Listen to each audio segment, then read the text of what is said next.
Premio Nonino 2019, che effetto fa ricevere questo riconoscimento? Bestiale, per un contadino forte. È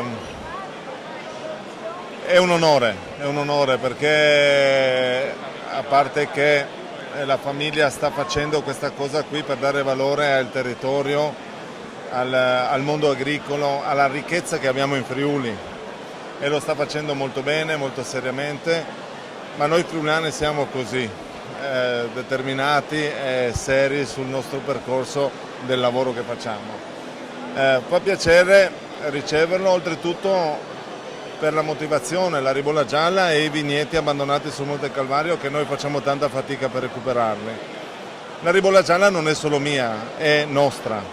La cosa è che dobbiamo farla bene, seri, per portarla in giro per il mondo, per poi portare il mondo in Friuli. Quali può essere, ecco, il futuro della ribolla gialla e del territorio che lei conosce così bene?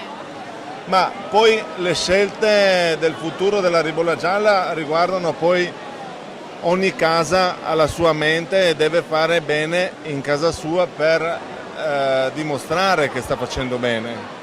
Quindi il futuro della ribolla gialla è legato poi alla dimostrazione che è un vitigno da invecchiamento, che è ideale di entrare anche in un concetto di collezionismo. Se ce la facciamo arrivare a questa cosa qui, abbiamo vinto.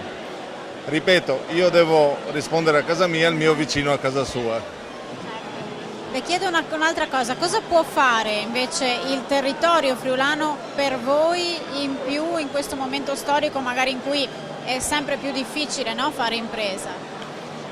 Sì, anche se non possiamo neanche dire che non si fa niente, la Regione si è mossa varie volte con gli aiuti, io stesso ho avuto dalla Regione aiuti per la mia impresa per poter andare avanti e per poter crescere, con i piani di sviluppo rurali sono stati per me molto importanti.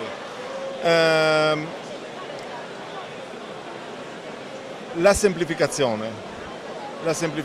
Io sto facendo la variante al piano regolatore adesso e sto combattendo da 4 anni, non si può, cioè bisogna semplificare, se la cosa è logica, se la cosa è giusta non si deve solo polemizzare, bisogna avere i tecnici, le persone, i guru, i maestri che dicono sì, la legge deve essere fatta così e così si fa.